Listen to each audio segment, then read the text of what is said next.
Bonjour à tous. Aujourd'hui, j'ai décidé de vous présenter le fusil français MAS-36. Le fusil français MAS-36, c'est quoi? C'est le fusil qui est arrivé après, dans l'histoire militaire française, le Lebel, la famille des Berthier. On va avoir un développement qui va être un fusil à verrou, donc à culasse. Donc on a copié un petit peu les systèmes qui existaient et on va développer ce fusil MAS-36. La particularité du MAS-36, c'est que c'est un fusil qui est donc avec une culasse, un magasin qui permet d'approvisionner 5 cartouches. Le mécanisme, c'est le mécanisme que l'on a copié directement du fusil Mauser, un clip d'alimentation, 5 munitions, on fait une pression, les cartouches descendent dans le magasin en partie inférieure, et donc au fur et à mesure que l'on manipule la culasse, on va introduire les munitions dans la chambre pour pouvoir faire feu. La grosse particularité de ce fusil, c'est qu'il est d'une extrême simplicité par rapport à ce qui existe chez nos concurrents de l'époque, en l'occurrence l'Allemagne. Nous, on a un fusil, on sait à partir du moment où on a approvisionné les munitions et qu'on a introduit une cartouche dans la chambre, que l'arme est prête à faire feu.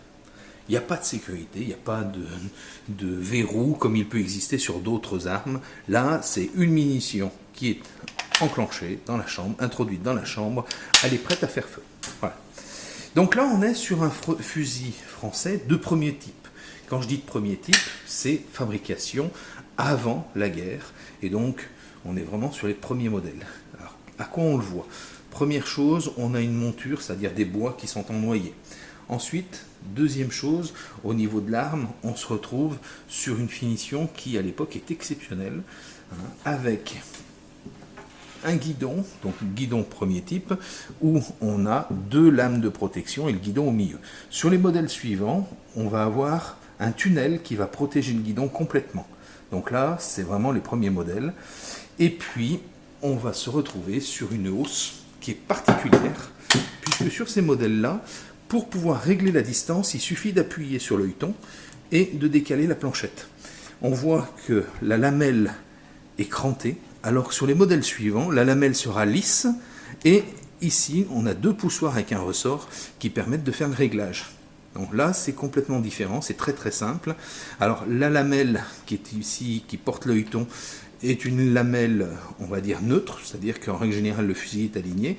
Et s'il y avait besoin de régler, on avait juste à changer cette partie-là, donc cette partie ressort, et il existait des réglages. Donc les armuriers avaient un jeu de plaquettes prédéfini, plus 5, moins 5, voilà, ce qui permettait de faire les correctifs au niveau du tir. Donc, je vais vous tourner le fusil pour que vous voyez. Donc là, on voit bien la partie magasin.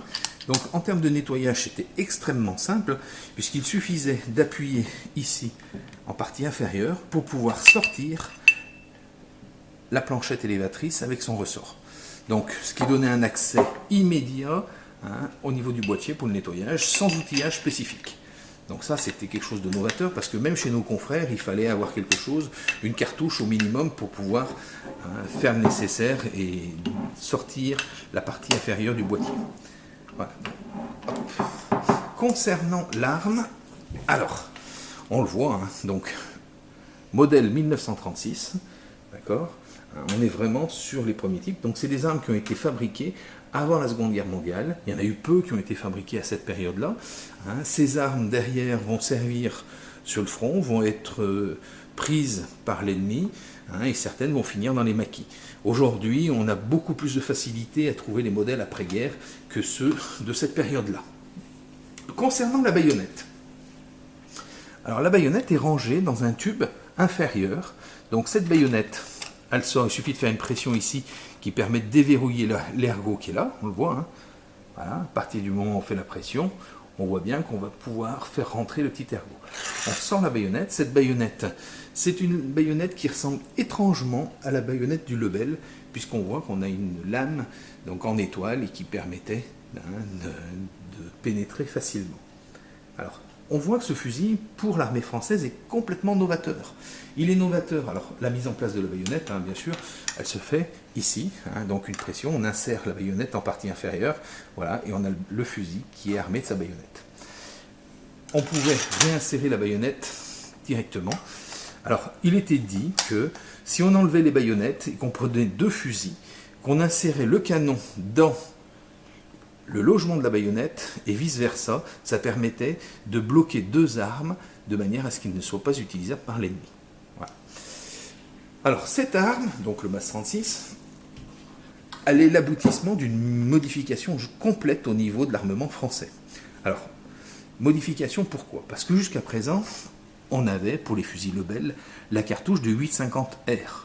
Donc cartouche qui était alimentée soit dans les magasins tubulaires pour les Lebel, soit sur des clips de 3 ou 5 coups pour les Berthier. Nos ennemis, en l'occurrence les Allemands, avaient une cartouche qui était une cartouche cylindrique.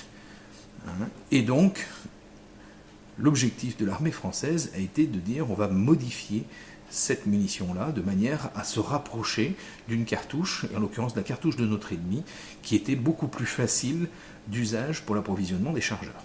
Et donc on va créer cette munition qui est du 7,5, alors que nos chers confrères et ennemis étaient en 7,92, donc c'est-à-dire en 8 mm. Donc là on va faire un 7,5. Par contre on a du 7,5 par 59 qui est quasiment la cartouche de Moser, à part que le diamètre de l'ogive n'est pas le bon.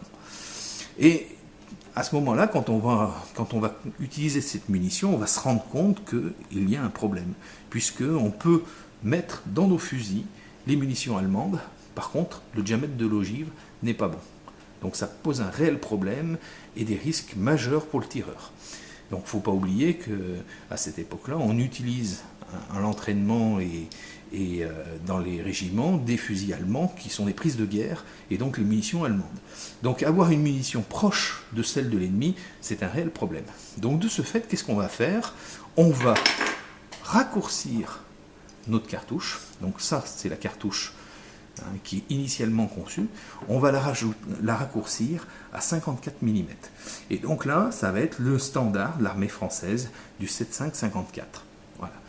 Donc, on voit bien l'ancien modèle qui est assez dur à trouver aujourd'hui et le nouveau modèle. L'approvisionnement va se faire majoritairement sur des clips donc de 5 coups. La particularité de ces clips, c'est que ça va permettre le rechargement et l'approvisionnement de l'arme d'une façon facile.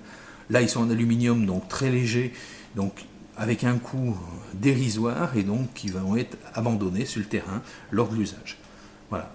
Et puis on va avoir d'autres clips un petit peu plus sophistiqués en acier, mais qui ont le même but. L'objectif étant d'avoir une facilité à approvisionner l'arme et on va dire une disponibilité totale. Il ne faut pas reproduire ce qui s'est passé pendant la Première Guerre mondiale où les soldats étaient en manque de clips, ils se les échangeaient entre eux parce qu'à un moment donné c'était vital pour un fusil Berthier. Voilà. Après, on voit qu'il y a eu des évolutions au niveau des munitions. Là, je vous ai mis une munition donc, qui est en acier laclé pour se rendre compte effectivement de l'évolution qu'on va trouver sur les cartouches. Mais toutes ces munitions, excepté bien sûr les premiers types, sont utilisables dans ce fusil. Alors, on voit, la culasse est extrêmement simple au niveau de l'arme. Lorsqu'on veut la démonter, on la démonte par l'arrière. On a nos verrous de blocage qui sont ici, ce qui permet vraiment de réaliser une arme très très simple. Le seul souci, ce serait de se dire, par rapport aux armes que l'on trouve à ce moment-là, en l'occurrence les Moser, il n'y a pas les mêmes sécurités. La réflexion était de dire, de toute façon, une arme qui est approvisionnée est dangereuse. Donc, puisque on le sait, à ce moment-là, on évite d'approvisionner une arme et on ne considère pas que la sécurité est un mode, on va dire, sûr à 100%. Voilà. Donc, vous voyez, une très belle arme d'époque, aujourd'hui que l'on utilise sur des stands, avec la sangle qui va bien et qui rentre dans l'histoire militaire française. Voilà. Donc, par rapport au modèle suivant, je vous dis, c'est vraiment une arme très difficile à trouver et qui est exceptionnelle. Voilà. J'espère que cette petite vidéo vous aura plu, qu'elle vous permet de vous rendre compte d'un fusil qui fait partie de notre patrimoine et qui malheureusement est bien souvent détruit ou oublié. Merci encore, à très bientôt, au revoir.